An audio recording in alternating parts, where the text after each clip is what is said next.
친일파를 척결하지 못한 것을 대한민국의 문제로만 보면 안 된다. 그때 강대국들끼리 벌이는 국제질서의 구조를 이겨낼 정도로 우리는 독립적이지 못했다. 북한은 친일파를 척결했는데 우리만 척결하지 못했다고 말하는 것도 이치상 어불성설이다. 북한의 초대 내각이 친일파들로 가득 채워졌던 것을 우리는 다 알지 않은가.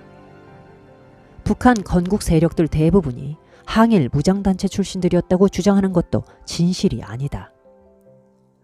반면 대한민국 이승만 정부 초기 내각은 대부분 임시정부나 광복군 출신들의 독립운동가들이었다. 나는 누가 더 친일파를 제대로 척결했는지를 따지려 하지 않는다. 남한이나 북한이나 외세 간섭 하에 황망하게 국가를 세우면서 친일 세력을 완전히 척결할 수 있는 독립적 구조를 갖지 못했다는 것이다. 우리가 이룬 해방이 아니니 어쩔 수 없다. 이런 구조를 무시하고 북한은 친일파를 완전히 척결했는데 대한민국은 친일파를 척결하지 않았다고 먼저 정해놓고 말하면 안 된다. 그리고 그런 슬픈 세월을 산 조상들을 너무 가혹하게 비난하면 안 된다. 어찌 되었건 나라를 갖게 된 것이 어딘가. 착각 비슷한 것이 하나 더 있다. 대한민국을 우리 스스로 세운 것으로 믿는 것이다. 대한민국은 우리가 세운 나라가 아니라 외부의 도움으로 세워진 나라였다. 우리가 일제의 점령기에 보였던 자발적인 노력과 헌신을 경시해서 하는 말이 아니다. 국제정세의 큰 틀에서 보면 그렇다는 뜻이다. 이 나라를 세워주던 외세들은 자신들의 의지와 이익을 우리의 그것들보다 훨씬 더 중요하게 생각했을 것이다. 미국도 그랬고 소련도 그랬다. 혹시 우리가 힘이 강해 다른 나라를 세우는데 도울 일이 있다면 우리도 우리가 세워주는 그 나라의 이익이 아니라 최대한 우리의 이익을 고려할 것이다. 이것이 세상사다. 우리에게는 친일 세력 척결이 가장 중요한 일이었을지 몰라도 소련이나 미국에게는 가장 중요한 일이 아니었을 수도 있다. 어쩔 수 없는 일이다. 다 우리가 힘이 약해서 벌어진 일이다. 75년 후의 후손들이 조상들을 가혹하게 비판만 하기에는 사정이 간단치 않았다. 친일 척결을 제대로 하지 못한 것은 우리만의 문제도 아니다. 북한도 마찬가지였다. 그것은 당시 정치인들의 정치적 인식이나 정치적 태도보다는 국제질서가 부과한 이겨내기 힘든 구조에서 비롯된 문제일 가능성이 크다. 어쨌든 우리는 나라를 세웠다. 그것만으로도 가상하다. 나는 이왕 도움을 받아야 하는 초라한 형편에서 소련이 아니라 미국의 도움을 받은 것을 천만다행으로 생각한다. 소련에 의지했었다면 우리는 전체주의적 억압 속에서 자유를 박탈당한 채 가난한 삶을 살았을 것이다. 미국에 의지했기 때문에 더 자유롭고 더 풍요로운 삶을 살 수 있었다. 나는 지금 북한의 삶보다는 대한민국의 삶이 1000만 배 더 좋고 자랑스럽다. 북한에 주눅들 일이 핵무기 말고 무엇이 있는가?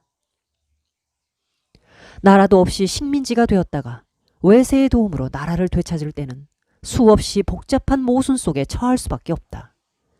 이 모순을 척결할 능력이 없어서 모순을 품은 채 나라를 세웠다. 모순을 품은 채 나라를 세워야 했던 슬픈 백성들끼리 서로 너무 비난하지 말자. 그것도 정당성을 북한에 주고 자신을 온갖 치욕덩어리로 전락시키며 스스로 너무 자학하지 말자. 그 시절 당시 모순의 냄새도 맡아본 적이 없는 75년 후의 후손들은 너무 가혹하지 말자. 너무 맹렬하지는 말자. 내게는 이런 경험이 있다. 계절도 생각나지 않은 어느 날 아침과 새벽 사이의 시간에 어머니가 나를 깨우셨다. 초등학교 4학년 정도 됐을 때다. 가서 아버지를 돕는 것이 어떻겠느냐는 말씀이셨다. 동네에서 좀 떨어진 개천에 나갔더니 아버지는 한 번도 보이신 적이 없던 표정으로 웅크린 채 개를 손질하고 계셨다. 털은 이미 불로 지져서 말끔하게 정리된 상태였다. 생각이 멈추는 충격을 받았으나 그 충격을 아버지가 아시면 괴로워하실까봐 나는 애써 덤덤한 척하면서 도와드리려 했다. 아버지는 그때 내 손을 툭 치시면서 가까이 오지 못하게 하셨다. 왜 어린 아들을 데리고 나왔냐고 힐난하시듯이 어머니를 째려보기도 하셨다. 아버지가 손질한 그 게로 어머니는 탕을 끓이셨고 나는 우적우적 면나를 먹었다. 아버지는 탕에다 밥을 말아 우적우적 먹던 나를 흡족한 표정으로 물끄러미 바라보곤 하셨다. 이 장면 속에서 나는 평생을 두고 세익스피어와 톨스토이는 물론이고 8만 대장경과 성경에 질긴 공격을 받는다. 여기에 적어도 내게는 동물보호나 윤리적 삶이나 환경보호나 아동교육이나 부모의 자세나 하는 것들은 끼어들지 못한다. 아버지에게는 허약한 애에게 개고기를 먹이면 좋다는 친구 말만이 종교의 교리처럼 자리 잡았을 뿐이다. 내게는 무표정하게 개를 다루시던 아버지의 웅크린 자세만 시 수천 편의 무게로 남았다. 지금은 우리 집 누구도 개고기를 먹지 않는다. 조선 말기부터 이미 이 땅의 백성들에게는 나라가 없는 거나 마찬가지였다. 백성들의 생명과 재산을 지켜주지 못했다. 국가의 보호를 받지 못한 이 땅의 열등한 백성들은 우월한 일본인 밑에서 식민 백성의 서름을 삼켜야 했다. 이 기간이 아무리 적게 잡아도 36년이다. 4년이 아니라 36년이다. 사람의 한평생을 보통 한 세대라고 하면서 거기에 30년이라는 시간을 배정한다. 세대에 따라서 사람들은 세계관이나 시대의식이 전혀 달라진다. 매우 다른 사람들로 교체되는 계기가 30년을 단위로 한다는 뜻이다. 36년이라는 시간은 사람을 전혀 다르게 만들어내는 긴 시간이다. 백선엽 장군은 1920년생이다. 박정희 대통령은 1917년생이다. 국가 없는 백성으로 태어나 국가의 보호를 받아본 적도 없고 국가에 충성하는 법도 모른 채 태어났고 배워본 적도 없다. 인생을 독립적으로 결정해야 할 때를 아무리 일찍 잡아서 15세라고 하더라도 그 나이 때의 백선엽 장군은 나라가 없어진 지 25년 후이고 박정희 대통령은 28년 후이다. 독일 점령 하에서 4년을 보낸 프랑스 사람들과 같을 수는 없는 일이다. 시인 서정주는 자신이 한 친일 행위에 대해 살기 위해 어쩔 수 없었던 일이라고 하면서 해방이 그토록 빨리 올 줄은 몰랐다고 고백했다. 나는 이 고백을 당시 식민지 백성이 천형처럼 가지고 있는 불안한 심리를 솔직하게 드러낸 것으로 본다. 이는 정치적이나 기능적인 신념의 문제가 아니라 그보다는 훨씬 더 깊고 복잡한 인간적인 문제이다. 물론 1000번 만번 말해도 부족할 것은 사정이 이러함에도 불구하고 그 상황에서 독립운동을 하신 분들이다. 그분들은 인간으로서는 거의 불가능할 정도로 높은 각성에 이르렀다. 이는 아무리 찬미해도 지나치지 않을 것이다. 다만 다른 사람들은 독립운동을 했는데 왜 너는 독립운동을 하지 않았느냐? 왜 너는 독립군을 토벌하러 다녔느냐고 간단히 묻기에는 우리의 사정이 프랑스처럼 그렇게 단순하지만은 않다는 것이다. 이른 아침 개천가에서 개를 다루시던 웅크린 자세의 내 아버지를 동물 보호나 아동 교육이나 윤리적 태도 등으로 해석하기에는 그 안에 너무 많은 인간의 문제가 얽혀 있다. 얼마 전 광복 회장의 친일 척결 주장은 매우 근본적이고 강렬하다. 나도 그 정도의 분명함이 있으면 좋겠지만 나는 갈수록 생각만 많아지고 조심스럽다. 내가 친일분자나 토착 왜구라서 그럴까? 갈수록 비겁해지고 교활해져서 그럴까? 점점 지적으로 얄팍해져서 그럴까? 나도 미쳐가는 마당이라 알 길이 없다. 서정주 시인이 말했듯이 그의 친일 행각의 출발은 사실 살기 위해 어쩔 수 없었던 일이다는 자기 변명에 기초하고 있을 것이다. 서정주 시인은 1915년생이니 여기다 철이 들 정도의 나이 15살을 보태면 그도 살기 위한 일을 할 나이에는 다른 나라의 식민 백성으로 산 지 20년이나 지난 다음이다. 국가의 사랑을 받아본 기억 속의 4년이 아니라 국가의 사랑을 받아본 기억도 없던 20년이다. 광복 회장도 박정희의 공화당에 자발적으로 공채시험을 봐서 들어갔고 전두환이 주인 노릇을 하던 민주정의당에서 조직국장을 지내고 토착 왜구들이 득실된다던 한나라당 의원이었다. 그도 생계 때문에 어쩔 수 없었다고 한다.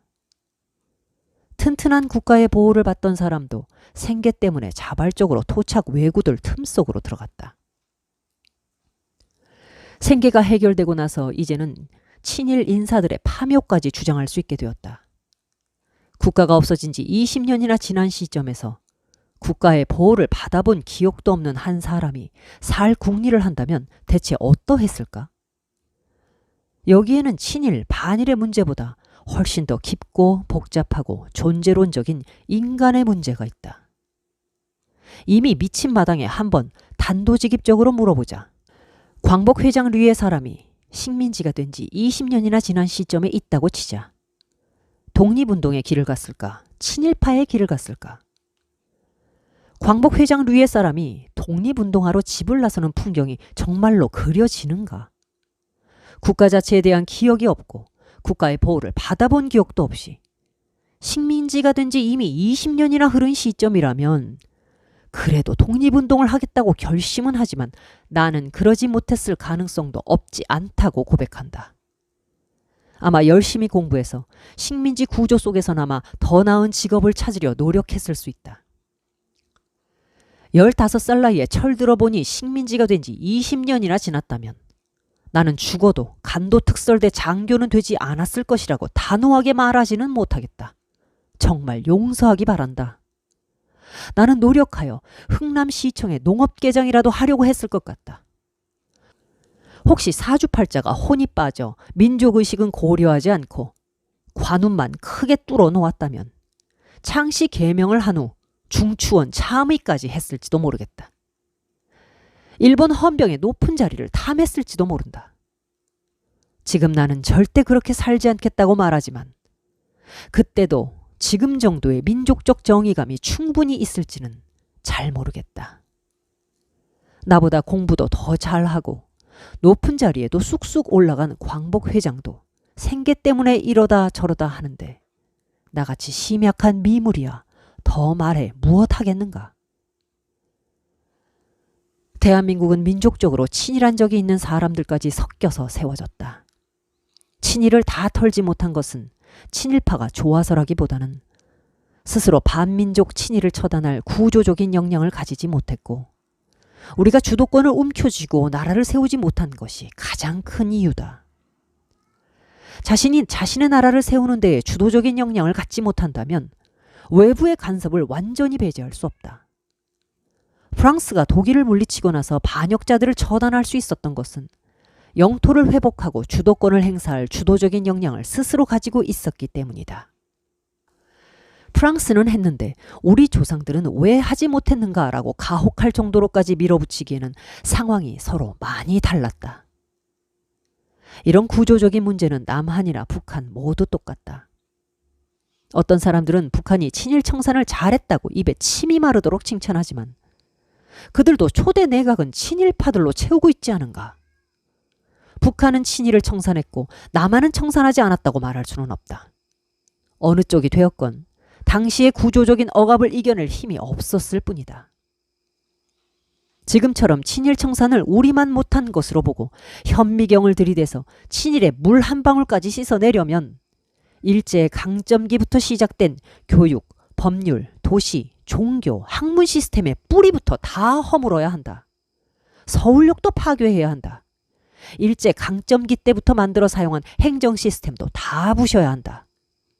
일제 강점기에 만들어진 서울역을 기반으로 해서 세계에서 가장 편리한 KTX 시스템을 운영하고 있다. 나는 서울역을 일제의 잔재로도 보지만 거기서 우리의 역동과 도약도 본다. 우리는 이 두 가지가 공존할 수밖에 없는 슬픈 역사를 가졌다. 긴 세월이 흘렀다. 도대체 어디가 종착역일까? 종착역에 도달했는가 싶으면 시발역으로 돌아가 다시 열차를 타야 한단다. 시발역까지 다시 죽어라 돌아가는 중이다. 여기에 사유의 창을 열고 내다봐야만 보이는 문제 하나가 있다. 우리는 친일의 문제를 민족이나 국가 차원에서 객관적으로 다루는 일에 이미 실패하고 있다. 이 주제는 크고 엄중한 것임에도 불구하고 이미 특정 진영의 정치 아젠다로 전락했다. 정치의 한 집단을 친일로 규정하고 그 규정을 근거로 대한민국의 역사와 정통성을 부정하려 한다는 점에 문제의 심각성과 사악함이 있다. 광복 회장은 2018년 12월 8일 향린교에서 열린 김정은 위원장님의 서울 방문을 환영하는 위인맞이 환영단 공개 세미나에서 축사를 했다. 여기서 두 개의 주제 발표가 있었는데 하나는 김정은 위원장님의 서울 방문을 뜨겁게 환영하는 이유는 이고 다른 하나는 왜 우리는 김정은 위원장님을 위인으로 보게 되었는가이다. 광복 회장은 축사를 통해 박근혜를 좋아하는 사람보다는 김정은을 좋아하는 사람이 훨씬 나아 보인다랄지 박근혜보다는 김정은이 더 낫다고 발언한다. 이것을 사상의 자유나 통일을 위한 기능적 선택으로 포장하겠지만 사실은 아무것도 아니다. 자학이거나 자기 비하이거나 지성의 파멸일 뿐이다. 이런 아무것도 아닌 일이 매우 수준 높은 정치 행위인 양 둔갑하여 권력 핵심부나 거기에 가까운 지성인들 사이에서 좌충우돌하고 있다. 이것이 지금 대한민국의 현실이다.